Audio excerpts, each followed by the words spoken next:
Diba sa Pilipinas, yung mga nakikita natin sa paligid na mga prutas is na hindi naman na tinatanim. Tulad ng mangga, kainito, alateris, balimbing, ganyan. Nasa paligid lang siya, diba? Hindi naman na siya tinatanim, tumutubo na lang. Dito naman sa US, bongga, syempre, imported. Ipapakita ko sa inyo yung mga tumutubo na lang dito. Ito nga pala yung workplace ko. Yan. So break time ko for 2 hours. Kaya itutour ko kayo. First stop natin, itong cherry na nag-iisa lang yung bunga. Tapos nilagyan ko ng plastic para damaw na ng, pero I think overripe na siya. Kaya black na yung kulay niya. Nag-iisa lang yung bunga niya, hindi na nadagdagan.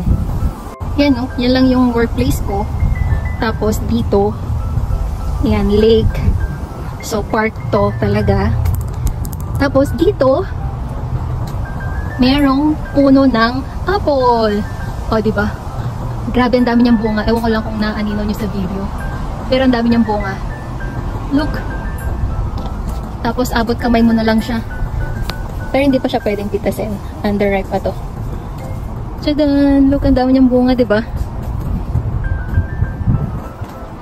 Ang dami niyan. Dun pa. Meron pang maliliit na hindi pa lumalaki. Diba ang galing, ang dami. So abot kamay mo na lang. Para lang siyang mangga sa Pilipinas. Ito hindi naman to tinanim dito. Pero namunga na lang. Tumubo na lang. Tapos meron pa dito. Ito nga pala yung lake. Tapos may ganito siya. Kasi marami ding mga nagja-jogging dito. Ganyan. Doon sa banda doon, park talaga siya. So doon sa banda doon, it's park talaga. Tapos nung bago-bago pa lang ako dito, bago pa lang naman ako. May nakikita ako yung hindi ko alam yung pangalan dati, hindi pa ako familiar na siya, na klase ng prutas. Kasi akala ko fina-farm talaga 'yun. Yung pala dito ko lang na-realize na lang siya, wild berries. Pero ang tawag dito is blackberry. Papakita ko sa inyo. May dala nga pala akong basket. Tchadan! Mag-harvest tayo. Ayan na, lapit lang. Dito lang yung workplace ko. Diyan lang yung workplace ko. Ito na siya. Look. Ang dami, diba? Doon pa. Kaso sana walang ahas. Meron akong tinapon nung nakaraan na. Diba, ang dami.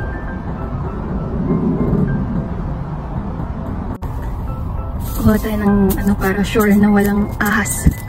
Ayan siya. Look. Wild berry siya. So, pero blackberry ang tawag dito. Akala ko dati kailangan siyang itanim, yung pala wala, hina-harvest na, ay na ano lang siya, natubo lang siya sa tabi ng mga kalsada. Bari apo. Ayan, mag-ano na tayo, mag-harvest.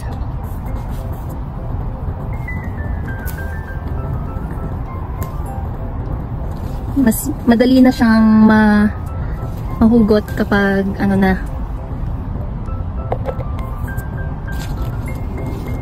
pag yung black na talaga siya. Ito, marami din tong benefits. Antioxidant.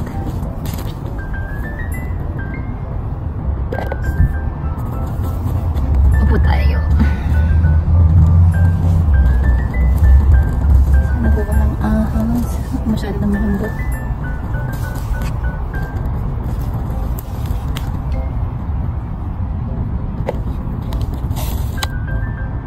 Mga ganyan niya, may tinik-tinik. Aray ko.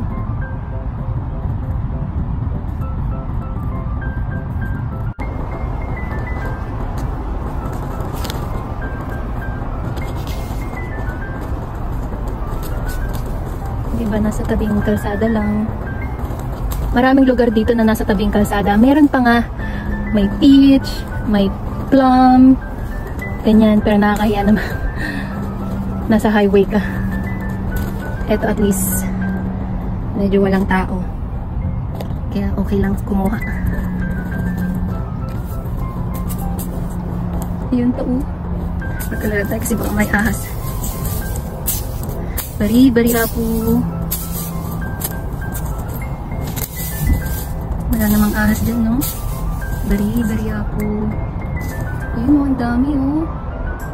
Kasi hindi ko maabot. Ayun pa.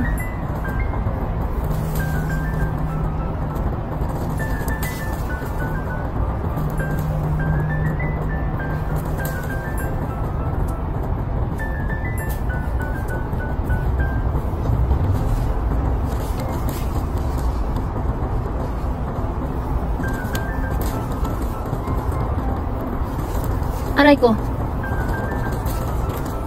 Yun lang kasi maano siya, madami siyang tinik.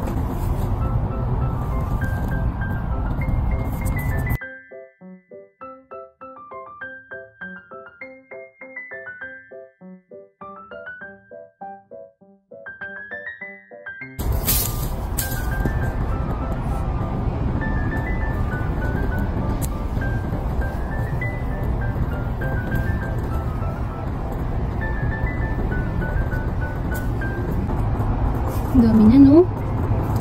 Look. Kasi hindi ko makuha. Bari ako.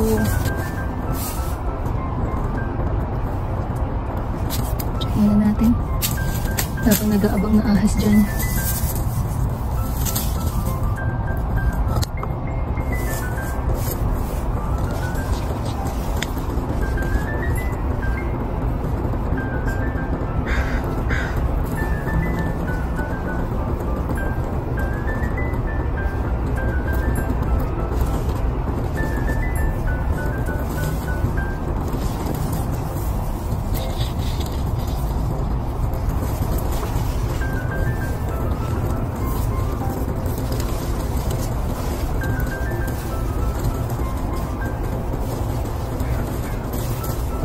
Lord, hindi po ang pababayaan. Lord, sana wala pong ahas.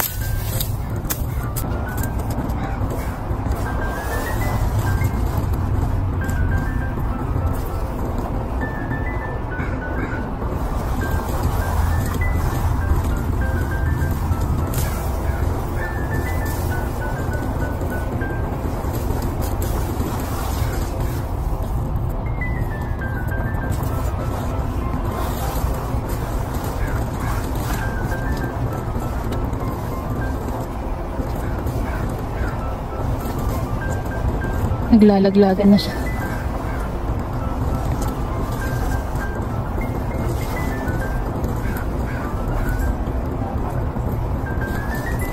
Yung iba sobrang overripe na.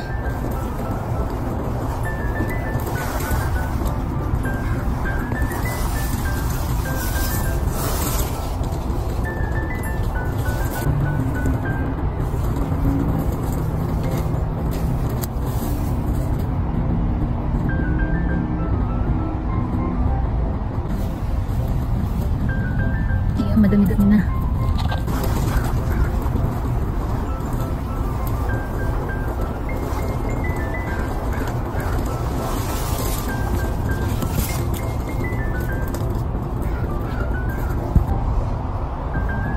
Thank you. Ito na lahat yung nakuha natin. Yan muna. Ay, nagpagisan tayo. Ito na yung lahat na nakuha natin. Sobrang dami pa, pero ay, ang hirap kunin. Tsaka na ano, kasi baka pag-apak ko, ahas na pala yun. Pero okay na muna to. See you on my next vlog!